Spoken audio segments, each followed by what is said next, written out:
Hello दोस्तों, स्वागत है आपके अपने चैनल आर के एक्सपर्ट क्लासेस में। तो अभी के इस क्लास में मैट्रिक फाइनल बोर्ड परीक्षा 2025 के लिए हिंदी के क्वेश्चन पेपर देखेंगे। तो आप लोग क्लास में अंत तक बने रहिएगा। हिंदी के वैसे क्वेश्चन पेपर जो आपके फाइनल बोर्ड परीक्षा 2025 में पूछा जाएगा। तो आप लोग प्रत्येक प्रश्न का आंसर भी देते चलिएगा और जो प्रश्न याद नहीं होगा आप लोग याद कर लीजिएगा। तो चलिए हम बिना देर किए क्लास को स्टार्ट करते हैं। इसी तरह क्वेश्चन पेपर आएगा, देख सकते हो यहाँ पर सेकेंडरी स्कूल एग्जामिनेशन 2025। ये एनुअल यानी वार्षिक परीक्षा के लिए है, फाइनल बोर्ड परीक्षा के लिए। विषय कोड आप लोगों का 101 ही रहने वाला है फाइनल बोर्ड परीक्षा में। तो यहाँ पर सबसे पहले खंड अ मिल जाएगा। खंड अ में ऑब्जेक्टिव क्वेश्चन पूछा जाएगा और खंड ब में सब्जेक्टिव क्वेश्चन। तो यहाँ पर फर्स्ट क्वेश्चन पूछा गया है, भारतीय संविधान के निर्माता के रूप में हम किन्हें जानते हैं। बताइए इसका आंसर क्या होगा। भारतीय संविधान के निर्माता के रूप में हम किन्हें जानते हैं, महात्मा गांधी को या डॉक्टर भीमराव अंबेडकर को या पंडित जवाहरलाल नेहरू को या सुभाष चंद्र बोस को। तो राइट आंसर क्या हो जाएगा, भारतीय संविधान के निर्माता के रूप में हम किन्हें जानते हैं। तो ये क्वेश्चन फर्स्ट चैप्टर से लिया गया है, श्रम विभाजन है जाति प्रथा से। तो उसके लेखक है डॉक्टर भीमराव अंबेडकर और भारतीय संविधान के निर्माता के रूप में भी हम डॉक्टर भीमराव अंबेडकर को जानते हैं। तो right answer option number B हो जाएगा। और यहाँ पर जो चैप्टर है श्रम विभाजन और जाति प्रथा वह निबंध है, आप लोग याद रखिएगा। क्वेश्चन नंबर 2 है, कासु मदन के साथ किस खेल में शरीक होना चाहता था। ये क्वेश्चन 20 के दांत कहानी से लिया गया है, जिसके लेखक कौन है, नलिन बिलोचन शर्मा जी। तो कासु मदन के साथ किस खेल में शरीक होना चाहता था। तो राइट आंसर क्या हो जाएगा, लट्टू खेल में। राइट आंसर डी हो जाएगा। क्वेश्चन नंबर 3 है, वारेन हेस्टिंग्स था। तो राइट आंसर क्वेश्चन नंबर 3 का ऑप्शन नंबर यहाँ पर ए राइट आंसर हो जाएगा, भारत का गवर्नर जनरल। क्वेश्चन नंबर 4 पूछा गया है, महारानी विक्टोरिया ने नाइट को उपाधि प्रदान की। तो राइट आंसर क्वेश्चन नंबर 4 का ऑप्शन नंबर ए हो जाएगा, मैक्स मिलर को। क्वेश्चन नंबर 5 है कि सर विलियम जोन्स ने भारत की यात्रा कब की थी। बताना है कि सर विलियम जोन्स ने भारत की यात्रा कब की थी। तो राइट आंसर ऑप्शन नंबर यहाँ पर डी हो जाएगा, 1783 ईस्वी में। क्वेश्चन नंबर 6 पूछा गया है, आचार्य हजारी प्रसाद द्विवेदी जी ने साहित्य की किस विधा में लेखन नहीं किया है। तो राइट आंसर 6 का ऑप्शन नंबर डी हो जाएगा, निबंध। क्वेश्चन नंबर 7 है कि पहल किन राजाओं के लेखों की लिपि को ही नंदी नागरी नाम दिया गया था। तो राइट आंसर 7 नंबर का बी हो जाएगा, विजयनगर के राजाओं का। क्वेश्चन नंबर 8 पूछा गया है, देवनागरी लिपि में मुद्रण के टाइप कब बने। देवनागरी लिपि में मुद्रण के टाइप कब बने। तो राइट आंसर क्या हो जाएगा, कब बने, 2 सदी पहले। राइट आंसर ये हो जाएगा। क्वेश्चन नंबर 9 पूछा गया है, बहादुर शीर्षक कहानी के कहानीकार कौन है। बहादुर शीर्षक कहानी के लेखक कौन है। तो अमरकांत है। राइट आंसर ये हो जाएगा। क्वेश्चन नंबर 10 है, रूप, यहाँ पर रूप की क्रांति कब हुई थी। तो राइट आंसर क्या हो जाएगा यहाँ पर, 10 नंबर का ऑप्शन नंबर बी हो जाएगा, 1917 ईस्वी में। क्वेश्चन नंबर 11 है, बिरजू महाराज का साक्षात्कार किसने लिया। तो राइट आंसर 11 नंबर का ऑप्शन नंबर ए हो जाएगा, रसिम वाजपेयी। क्वेश्चन नंबर 12 है, जीर्णोद्वार का अर्थ है। तो राइट आंसर क्वेश्चन नंबर 12 का ए हो जाएगा, पुराने को नया करना। क्वेश्चन नंबर 17 है, अशोक वाजपेयी लास्ट शत्रुंज में कितने दिनों तक रहे। अशोक वाजपेयी लास्ट शत्रुंज में कितने दिनों तक रहे। तो राइट आंसर 13 नंबर का ऑप्शन नंबर ए हो जाएगा, 19 दिन। 19 दिन इज राइट आंसर।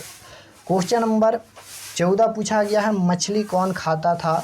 और यह चैप्टर मछली जो कहानी है उसे लिया गया है, मछली कौन खाता था। और मछली कहानी के लेखक कौन है, तो आपको याद होना चाहिए कौन है, विनोद कुमार शुक्ल। तो राइट आंसर बी हो जाएगा, पापा।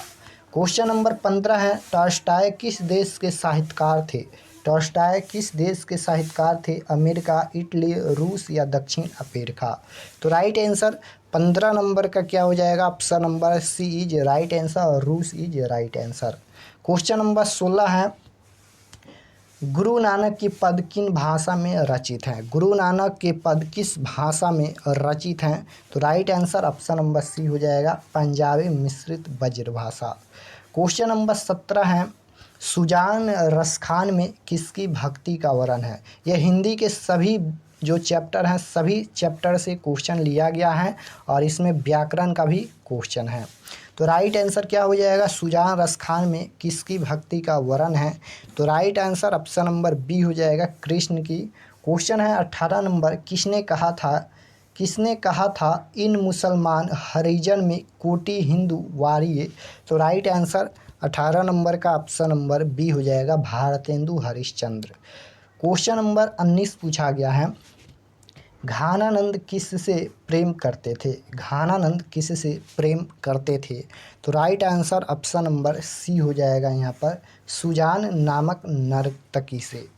क्वेश्चन है 20 नंबर, स्वदेशी के लेखक कौन है? स्वदेशी के लेखक कौन है? घानानंद, प्रेमधन या गुणाकर मूल्य या इनमें से कोई नहीं? तो right answer option number B हो जाएगा यहाँ पर, प्रेमधन है, राइट आंसर बी। क्वेश्चन है 21 नंबर, ग्राम्य काव्य संकलन की कविताओं पर किसका प्रभाव पड़ा? ग्राम्य काव्य संकलन की कविताओं पर किसका प्रभाव पड़ा? तो right answer option number A हो जाएगा यहाँ पर, यथार्थवाद का। क्वेश्चन है 22, दिनकर ने कविता में जनतंत्र का जन्म शीर्षक कविता में दुधमुही शब्द का प्रयोग किसके लिए किया? तो राइट आंसर क्या हो जाएगा, जनता के लिए, right answer option number D हो जाएगा। क्वेश्चन है 23 नंबर, देखिए 23 नंबर क्वेश्चन पूछा गया है, जापान के हिरोशिमा नामक नगर पर अणु बम किसने गिराया? क्वेश्चन बताना है, जापान के हिरोशिमा नामक नगर पर अणु बम किसने गिराया? तो अमेरिका ने, right answer option number A हो जाएगा। क्वेश्चन है 24 नंबर, आत्मजवी किसकी रचना है? आत्मजवी किसकी रचना है? तो right answer option number B हो जाएगा, कुंवर नारायण। क्वेश्चन है 25 नंबर, दंगे अगजनी और बमबारी से किसका चित्रण हुआ? तो राइट आंसर 25 नंबर का ऑप्शन नंबर ए हो जाएगा, सामाजिक यथार्थ का। क्वेश्चन है 26 नंबर, अनामिका किस काल की कवित्री है? अनामिका किस काल की कवित्री है? अभी आप लोग का व्याकरण का भी क्वेश्चन आएगा, ये सभी हिंदी का बुक का क्वेश्चन है। अनामिका किस काल की कवित्री हैं? तो राइट आंसर 26 नंबर का ऑप्शन नंबर यहाँ पर सी इज राइट आंसर, समकालीन। क्वेश्चन है 27 नंबर, लौटकर आऊँगा फिर कविता में कवि का कौन सा भाव प्रकट होता है? लौटकर आऊँगा फिर कविता में कवि का कौन सा भाव प्रकट होता है? तो राइट आंसर 27 नंबर का ए हो जाएगा यहाँ पर, मृत्युभूमि प्रेम। क्वेश्चन है 28 नंबर, देखिए यहाँ पर हिंदी का वर्णिका भाग 2 का क्वेश्चन आ गया, दही वाली मगम्मा, दही वाली मगम्मा के लेखक कौन है? दही वाली मगम्मा कहानी के लेखक कौन है? तो श्रीनिवास जी हैं, right answer option number C हो जाएगा। क्वेश्चन है 29 नंबर, ढाते विश्वास कहानी को किस भाषा से हिंदी में अनुवाद किया गया है? ढाते विश्वास कहानी को किस भाषा से हिंदी में अनुवाद किया गया है? तो राइट आंसर ऑप्शन नंबर यहाँ पर ए राइट आंसर हो जाएगा, उड़िया। क्वेश्चन है 30 नंबर क्वेश्चन पूछा गया है, सातकोरी होता कथकार है, सातकोरी होता कथकार है तमिल, उड़िया या गुजराती या राजस्थानी? तो राइट आंसर 30 नंबर का ऑप्शन नंबर बी हो जाएगा, उड़िया। क्वेश्चन है 31 नंबर, 31 नंबर क्वेश्चन है, मंगू के अलावा उसकी माँ की कितनी संतानें थी? तो राइट आंसर 31 नंबर का क्या हो जाएगा, 3 संतानें थी, राइट आंसर डी हो जाएगा। क्वेश्चन है 32 नंबर, पपाती किसकी बेटी थी? पपाती किसकी बेटी थी? तो राइट आंसर 32 नंबर का ऑप्शन नंबर सी हो जाएगा, वल्ली अम्माल। क्वेश्चन नंबर 33 है, पहले दिन पपाती को कौन सा बीमारी था? तो बुखार था, right answer option number C हो जाएगा। 34 नंबर है, धरती कब तक घूमेगी की नायिका कौन है? धरती कब तक घूमेगी की नायिका कौन है? मगम्मा, सीता या मंगू या पपाती? तो यहाँ पर मगम्मा, दही वाली मगम्मा कहानी में चर्चा किया गया है, तो ये ऑप्शन होगा नहीं। उसके बाद है सीता और मंगू और पपाती, धरती कब तक घूमेगी नायिका पूछा गया है। तो राइट आंसर 34 नंबर का ऑप्शन नंबर यहाँ पर बी राइट आंसर हो जाएगा, सीता। क्वेश्चन है 35 नंबर, सीता के बड़े बेटे का क्या नाम था? सीता के बड़े बेटे का क्या नाम था? नारायण, कैलाश या बिरजू या मिथिलेश। तो राइट आंसर क्वेश्चन नंबर 35 का option number B right answer हो जाएगा कैलाश। क्वेश्चन है 36 नंबर। अब देखिए यहाँ पर हिंदी व्याकरण का क्वेश्चन आ गया। हिंदी में प्रत्यय होते हैं, हिंदी में कितने प्रत्यय होते हैं? 4, 2 या 3 या 5। तो राइट आंसर क्या हो जाएगा? हिंदी में प्रत्यय पूछा गया है तो right answer option number B हो जाएगा, 2 प्रत्यय। क्वेश्चन है 37 नंबर। नायक किस संधि का उदाहरण है? नायक किस संधि का उदाहरण है? तो राइट आंसर 37 नंबर का ऑप्शन नंबर सी हो जाएगा, अयादी संधि। क्वेश्चन नंबर 38 पूछा गया है। देवर्षि का संधि विच्छेद क्या होगा? देवर्षि का संधि विच्छेद बताना है। देवर्षि का संधि विच्छेद क्या होगा? तो राइट आंसर ऑप्शन नंबर यहाँ पर बी हो जाएगा, देव प्लस ऋषि। क्वेश्चन है 39 नंबर। क्वेश्चन है पापपूर्ण शब्द किस समास का उदाहरण है? यहाँ पर समास बताना है। पापपूर्ण शब्द कौन सा समास है? तो देखिए बीच में यहाँ पर इस तरह से योजक चिन्ह लगा है, माइनस की तरह, इसे योजक चिन्ह बोलते हैं। तो बीच में अगर इस तरह से योजक चिन्ह रहेगा दो शब्दों के बीच में तो आपको याद रखना है कि वह द्वंद्व समास होगा। राइट आंसर बी हो जाएगा। क्वेश्चन नंबर 40 पूछा गया है। नवग्रह शब्द किस समास का उदाहरण है? नवग्रह शब्द में समास बताना है।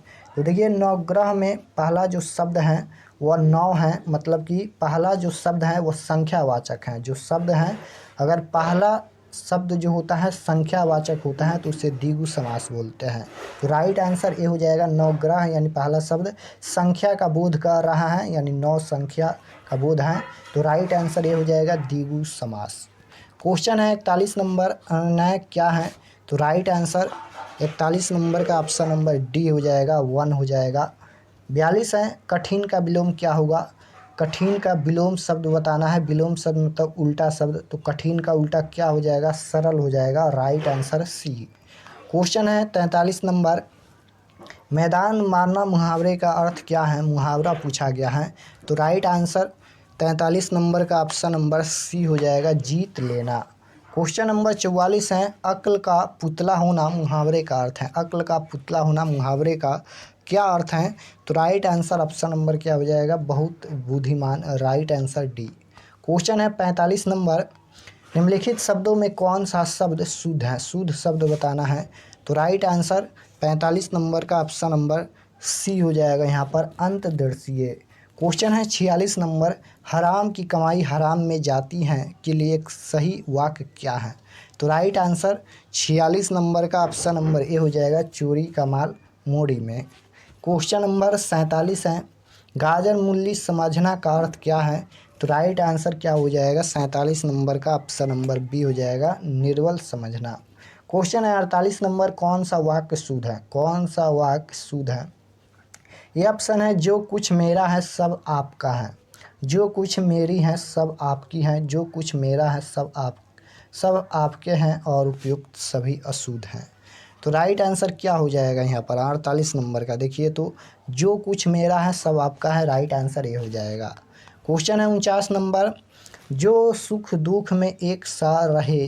तो राइट आंसर 49 नंबर का ऑप्शन नंबर डी हो जाएगा, यहाँ पर वितरागी। और 50 नंबर है। वाच्य के कितने भेद होते हैं? तो राइट आंसर 3 हो जाएगा। तो यहाँ पर हम लोग क्लास 10th के मैट्रिक फाइनल बोर्ड परीक्षा 2025 के लिए हिंदी के 50 क्वेश्चन देखे हैं। तो आप लोग कमेंट में बताना कि आप लोगों का कितना प्रश्न सही हुआ। और अगर आप लोग चैनल पर नए होंगे तो चैनल को ज़रूर सब्सक्राइब कर लीजिएगा ताकि आने वाले नेक्स्ट क्लास आपके पास ज़रूर पहुँचे। और व्हाट्सएप ग्रुप ज्वाइन नहीं किया है तो इस नंबर पर मैसेज करके व्हाट्सएप ग्रुप ज़रूर ज्वाइन कर लीजिएगा। नंबर है 8292929627। और जो लोग पहले से इस व्हाट्सएप ग्रुप में जुड़े हैं उन लोग को बता दूं कि पीडीएफ हम तैयार कर रहे हैं। आप लोग घबराइए नहीं, जल्द ही आप लोग को पीडीएफ मिल जाएगा। जो 2025 बोर्ड परीक्षा के लिए क्वेश्चन जो है पीडीएफ हम दे देंगे जल्द ही। अभी तैयार कर रहे हैं, सभी सब्जेक्ट का बिल्कुल फ्री में देंगे। तो आप लोग सबसे पहले अपना सेल्फ स्टडी कीजिए, पीडीएफ मिल जाएगा जल्द ही। तो मिलते हैं नेक्स्ट क्लास में। चैनल को ज़रूर सब्सक्राइब कर लेना।